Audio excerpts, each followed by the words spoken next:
हाय everyone, नमस्ते and welcome to pure science. हम solve कर रहे हैं सी टेट 2021 के जनवरी में जो एग्ज़ाम हुआ था उसके पेपर 2 को, है ना। उसका ये चौथा भाग है, हिंदी भाषा। ठीक है, तो चलिए स्टार्ट करते हैं। यहाँ एक गद्यांश दिया हुआ है, तो इसको पढ़कर 91 से 99 तक के क्वेश्चन को आंसर करना है। ठीक है, तो चलिए स्टार्ट करते हैं। खेल की कक्षा शुरू हुई तो एक दुबली पतली लड़की शिक्षक से ओलंपिक रिकॉर्ड्स के बारे में सवाल पूछने लगी। इस पर कक्षा में सभी छात्र हंस पड़े। 4 साल की उम्र में ही उसे पोलियो हो गया था। शिक्षक ने भी व्यंग्य किया, तुम खेलों के बारे में जानकर क्या करोगी? तुम तो ठीक से खड़ी भी नहीं हो सकती। फिर ओलंपिक से तुम्हारा क्या मतलब? तुम्हें कौन सा खेलों में भाग लेना है जो यह सब जानना चाहती हो? उदास होकर लड़की चुपचाप बैठ गई।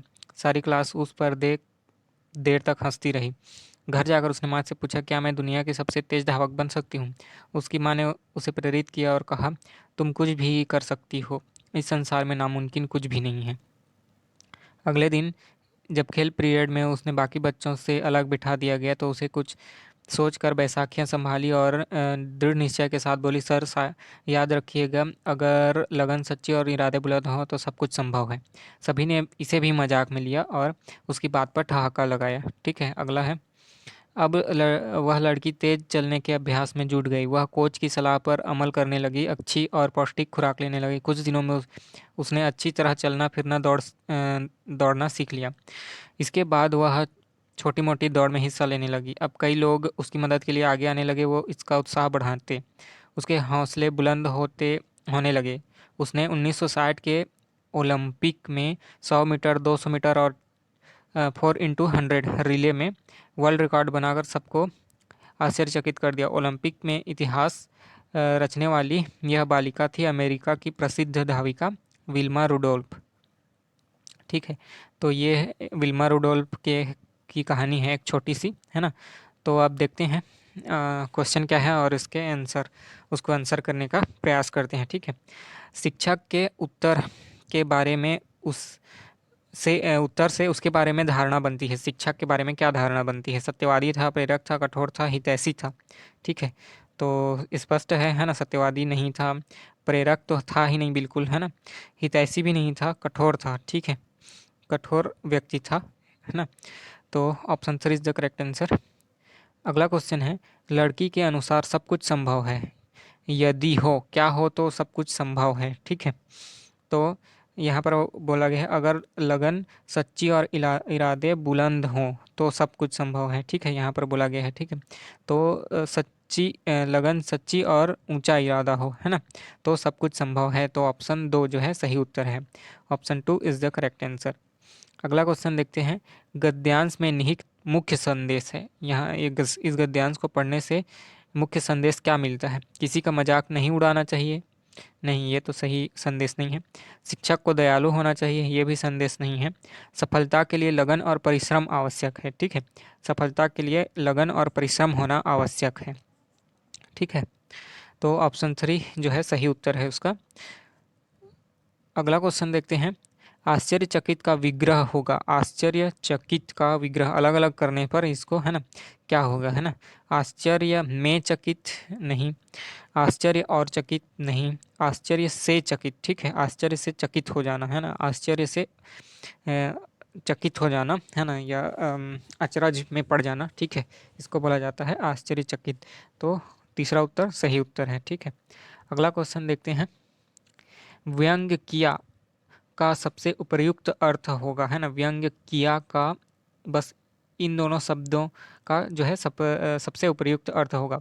उपहास किया, निकाल दिया, डांट लगाया या ताना मारा, है ना। व्यंग्य किया का मतलब क्या है? तो ताना मारना ही होता है। ठीक है, ताना मारना। ठीक है, इसी को बोला जाता है हिंदी में, है ना, व्यंग्य किया, या शुद्ध हिंदी में व्यंग्य किया। ठीक है, जो है खड़ी बोली यानी कि संस्कृत निष्ठ जो हिंदी होता है उसमें व्यंग करना, है ना, ताना मारना। ठीक है, अगला क्वेश्चन देखते हैं। पौष्टिक खुराक में दोनों शब्द हैं, पौष्टिक और खुराक ये दोनों शब्द हैं, क्रमशः क्या क्या शब्द हैं, है ना, पौष्टिक और खुराक। तो उसमें पौष्टिक क्या है और खुराक क्या है, इसको हमको पता करना है। ठीक है, तत्सम तद्भव है, तद्भव तत्सम है, देशज आगत है, या देश तत्सम और आगत है। पौष्टिक और खुराक। ठीक है, तो पौष्टिक तो है तत्सम, ठीक है। पौष्टिक हो गया तत्सम, और जो खुराक है वो आगत शब्द है ना, बाहर से आया हुआ है ना, यानी दूसरे भाषा से लिया हुआ है। ठीक है। तत्सम शब्द है पौष्टिक, और खुराक शब्द है आगत शब्द। तो ये खुराक जो है कौन सी भाषा का शब्द है, इसको आपको कमेंट करके बताना है। खुराक जो है कौन सी भाषा का शब्द है। ठीक है। यह एक आगत शब्द है, तो कौन से भाषा से आया हुआ है, इसको आप कमेंट करके बताइए। अगला क्वेश्चन देखते हैं। तुम्हें कौन सा खेलों में भाग लेना है ना, तुम्हें कौन सा खेलों में भाग लेना है। भावार्थ की दृष्टि से देखें तो प्रयुक्त वाक्य है ना। यह वाक्य क्या है ना, भावार्थ की दृष्टि से बताना है। तुम्हें कौन सा खेलों में भाग लेना है ना, इसमें क्या भाव निकल कर क्या रहा है।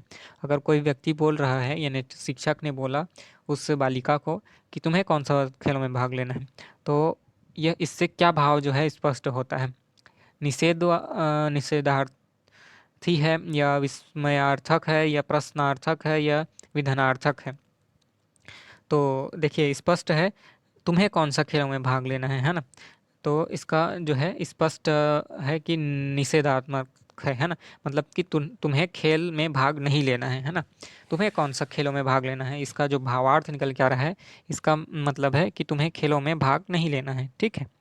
अगला क्वेश्चन देखते हैं।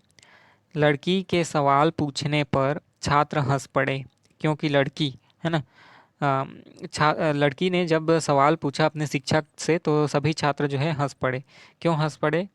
क्योंकि लड़की खेलना नहीं जानती थी, खेल नहीं सकती थी, है ना। तो सही उत्तर क्या है, इसको बताना है। तो स्पष्ट है, खेल नहीं सकती थी ना, क्योंकि विकलांग थी, है ना, शारीरिक रूप से अक्षम थी, तो इसलिए है ना। खेलना नहीं चाहती थी, खेलना तो चाहती थी, ठीक है, बहुत छोटी थी, छोटी तो नहीं थी, ठीक ठाक ही उम्र की थी, लेकिन खेल नहीं सकती थी क्योंकि शारीरिक रूप से अक्षम थी। तो सही उत्तर है ऑप्शन 2। ठीक है। अगला क्वेश्चन है, आपके विचार से लड़की को सफलता की सबसे बड़ी प्रेरणा किसने दी, है ना। किसने दी, शिक्षक ने, या उसके सहपाठियों ने, या उसकी माँ ने, या उसके प्रशिक्षक ने, है ना, जो उसके कोच कोच थे उन्होंने। तो उसको सबसे बड़ी जो है प्रेरणा दी उसकी माँ ने, है ना। उसकी माँ ने बोला ना कि तुम कुछ भी कर सकती हो, कोई भी काम नामुमकिन नहीं होता बोल के, है ना। तो उसकी माँ ने सबसे बड़ी उसको प्रेरणा दी। ठीक है। तो ऑप्शन 3 जो है सही उत्तर है। चलिए देखते हैं अगला क्वेश्चन। यहाँ पर एक कविता दिया हुआ है, ठीक है। तो 100 से 105 तक के जो क्वेश्चन हैं उनको इस कविता के आधार पर आंसर करना है ना, कविता को पढ़ करके। ठीक है। तो चलिए देखते हैं। दिशाएं नियंत्रण मुझे दे रही हैं, सफलता का यह द्वार मेरे लिए है। न अवरोध कोई, न बाधा कहीं है, न संदेह कोई, न व्यवधान कोई। अटल एक विश्वास मन में भरा है, नहीं पथ डगर आज अनजान कोई। हृदय में कहीं कह रहा बात कोई, धरा और गगन सिर्फ हम तेरे लिए हैं।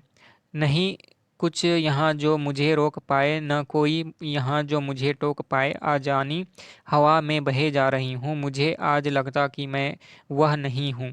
रही जगमगा इंद्रधनुषी दिशाएं, दिगंतर मदिर रस अलौकिक पिए हैं। ठीक है। यहाँ एक कविता है, तो इसके आधार पर हमको प्रश्नों का उत्तर देना है। ठीक है। तो पहला क्वेश्चन है, दिशाएं कवि को क्यों बुला रही हैं। दिशाएं जो है कवि को क्यों बुला रही हैं, देखते हैं। कविता पाठ करने के लिए नहीं, अनजान रास्तों से बचने के लिए नहीं, संदेह को दूर करने के लिए नहीं, सफलता प्राप्त करने के लिए। ठीक है।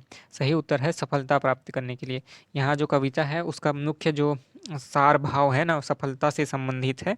ठीक है। अभी हमने गद्यांश देखा, वह भी सफलता से संबंधित था, और यह भी सफलता से संबंधित है। तो सफलता प्राप्त करने के लिए। ठीक है। सही उत्तर। कवि को अपनी सफलता पर अटल विश्वास क्यों है, कवि को अपनी सफलता पर अटल विश्वास क्यों है ना। अ, उसे कोई रुकावट नहीं दिखाई देती, रुकावट तो बहुत है। दिशाएं उसे बुला रही हैं, ठीक है। सॉरी, कवि को अपनी सफलता पर अटल विश्वास क्यों है ना। सफलता पाना बहुत सरल तो नहीं है, रोक टोक करने वाला तो है, दिशाएं उसे बुला रही हैं। ठीक है। ये हो गया। और रुकावट तो है ना। ठीक है। तो सही उत्तर है ऑप्शन 2। ठीक है। अगला क्वेश्चन देखते हैं। किस पंक्ति अरे किस पंक्ति सॉरी, किस पंक्ति से प्रतीत होता है कि कवि का व्यक्तित्व बदल गया है? किस पंक्ति से प्रतीत होता है कि कवि का व्यक्तित्व जो है बदल गया है? अटल विश्वास मन ने, है ना, एक अटल विश्वास मन में भरा है, अजानी हवा में बहे जा रहा हूँ इसलिए व्यक्तित्व बदल गया है। नहीं, यह तो नहीं। नहीं, कुछ यहाँ जो मुझे रोक पाए, ठीक है, नहीं कुछ यहाँ जो मुझे रोक पाए, ठीक है, मुझे आज लगता है कि मैं वह नहीं हूँ। तो इस पंक्ति से प्रतीत होता है ना, कि वह कवि का व्यक्तित्व बदल गया है। यहाँ पर बोला गया है ना, प्रश्न को देखिए, किस पंक्ति से प्रतीत होता है कि कवि का व्यक्तित्व बदल गया है या कवि बदल गया है, ठीक है, तो कहाँ से प्रतीत हो रहा है? इस पंक्ति से तो नहीं हो रहा है, ठीक है, इसमें भी नहीं है, इसमें भी नहीं है, इसी में है ना। मुझे लगता है कि मैं वह नहीं हूँ, है ना, वह नहीं हूँ यानी मैं बदल गया हूँ, ठीक है। तो सही उत्तर है ऑप्शन 4, ठीक है। अगला क्वेश्चन है, व्याकरण की दृष्टि से इंद्रधनुषी शब्द है, व्याकरण की दृष्टि से बताना है कि इंद्रधनुषी शब्द का क्या अर्थ है, या वह क्या है, संज्ञा है या सर्वनाम है या विशेषण है या क्रिया विशेषण? इंद्रधनुषी, है ना, संज्ञा तो है नहीं, ठीक है, तो सर्वनाम नहीं है ना, विशेषण है ना, क्रिया विशेषण भी नहीं है, विशेषण है। इंद्रधनुषी, है ना, प्रकृति या रंग या जो भी बोलते हैं, तो जैसे काला रंग है, ठीक है, काला रंग, है ना, तो यहाँ पर काला जो है ना विशेषण है, ठीक है, रंग की विशेषता बता रहा है क्या, काला, तो इसलिए विशेषण है। इसी प्रकार से यहाँ पर इंद्रधनुषी, है ना, रंग बिरंगा, है ना, रंग बिरंगा, कलरफुल, ठीक है, तो इसलिए यहाँ पर जो इंद्रधनुषी शब्द है वह है विशेषण, ठीक है। अगला क्वेश्चन देखते हैं, अर्थ की दृष्टि से शेष से भिन्न शब्द को पहचानी। अर्थ की दृष्टि से मतलब 3 शब्द एक जैसे होंगे और एक शब्द जो है अलग होगा, ठीक है, तो अर्थ की दृष्टि से एक शब्द अलग होगा, उसी को पहचानना है, ठीक है। डगर, अवरोध, व्यवधान, बाधा, ठीक है, देखिए, अवरोध माने व्यवधान माने बाधा, ये तीनों एक ही जैसे ही है ना, रुकावट, कुल मिलाकर के इन तीनों का कहने का मतलब है रुकावट, अवरोध, व्यवधान, बाधा, ठीक है। जो डगर है यह एक अलग शब्द है, ठीक है, तो सही उत्तर कौन सा हो जाएगा, डगर, है ना, सही उत्तर होगा डगर, ऑप्शन 1, ठीक है। अगला क्वेश्चन है, कविता का केंद्रीय स्वर है, कविता का केंद्रीय स्वर कौन सा है? उस उत्साह वाला है, आत्मविश्वास वाला है, या बाधा और विघ्न वाला है, या सुनसानी और अनजानापन जैसा है, या कर्म और प्रेरणा जैसे है, ठीक है। तो कविता का जो केंद्रीय भाव है वो कौन सा है? उत्साह है केंद्रीय भाव में, ठीक है, और आत्मविश्वास भरा हुआ है, तभी ना कह रहा है कवि कि मैं बदल गया हूँ, मुझे दिशाएं पुकार रही हैं, ठीक है। जो एक उत्साह भरा हुआ है कवि के मन में और आत्मविश्वास भरा हुआ है, ठीक है, तो कविता का केंद्रीय भाव है उत्साह और आत्मविश्वास वाला, ठीक है। अगला क्वेश्चन देखते हैं, अरे यहाँ पर, ठीक, गद्य शिक्षण में अपेक्षित नहीं है, गद्य सिखाना है किसी बच्चे को, है ना, बच्चों को गद्य सिखाना है ना, तो क्या अपेक्षित नहीं है? भाषा की बारीकियां समझना, या कल्पनाशीलता का विकास करना, या तार्किक शक्ति का विकास करना, या अनुकरण क्षमता का विकास करना। तो देखिए, गद्य के शिक्षण में आपको एक गद्य दिया, गद्यांश दिया हुआ है, निबंध समझ सकते हैं, निबंध का एक पार्ट दिया हुआ है छोटा सा, ठीक है, तो गद्य सिखाना है बच्चों को, तो उसमें ना क्या उपेक्षित नहीं है, ठीक है, तो ये जो है उपेक्षित नहीं है, भाषा की बारीकियां समझाना जो है उपेक्षित नहीं है। कल्पनाशीलता होना चाहिए, ठीक है, तार्किकता होना चाहिए, अनुकरण क्षमता का विकास होना चाहिए, ठीक है, बच्चे में, लेकिन भाषा की बारीकियां समझाना गद्य शिक्षण में उतना जरूरी नहीं है, ठीक है।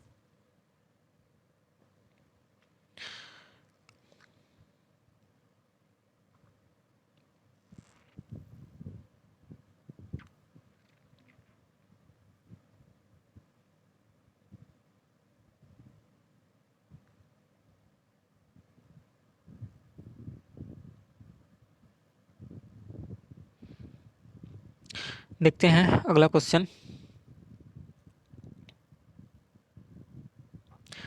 हिंदी भाषा की पाठ्य पुस्तकों में हिंदीतर भाषाओं की रचनाओं को भी स्थान मिलना चाहिए, ताकि है ना हिंदी भाषा की पाठ्य पुस्तक में ना हिंदी से अलग है ना, मतलब कि इंग्लिश और उर्दू ये सब की जो रचनाएं हैं है ना, उनमें जो लिखी गई रचनाएं हैं उन भाषाओं में, अंग्रेजी भाषा में या उर्दू भाषा में या और बांग्ला भाषा में रचनाएं जो की गई हैं उसको हिंदी में भी स्थान देना चाहिए। ऐसा क्यों है ये पूछा जा रहा है। ठीक है, बच्चों को हिंदीतर रचनाओं की जानकारी मिलनी चाहिए।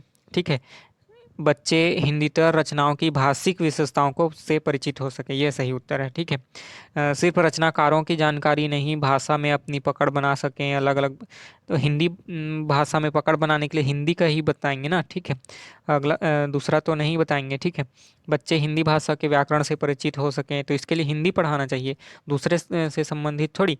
लेकिन क्या है, दूसरे भाषा से संबंधित कविता कहानी बताएंगे तो उनको हिंदी से अलग भाषाओं की भाषिक प्रकृति है ना या उनकी विशेषता, जैसे अंग्रेजी की क्या विशेषता है ना, अंग्रेजी भाषा की क्या विशेषता है, उर्दू भाषा की क्या विशेषता है, ये सब पता चलेगा। ठीक है, तो बच्चों को ठीक है जो है बच्चे हिंदीतर रचनाओं की भाषिक विशेषताओं से परिचित हो सकें, इसलिए हिंदी से अलग भाषाओं की जो रचनाएं हैं उनको भी बताना चाहिए। ठीक है।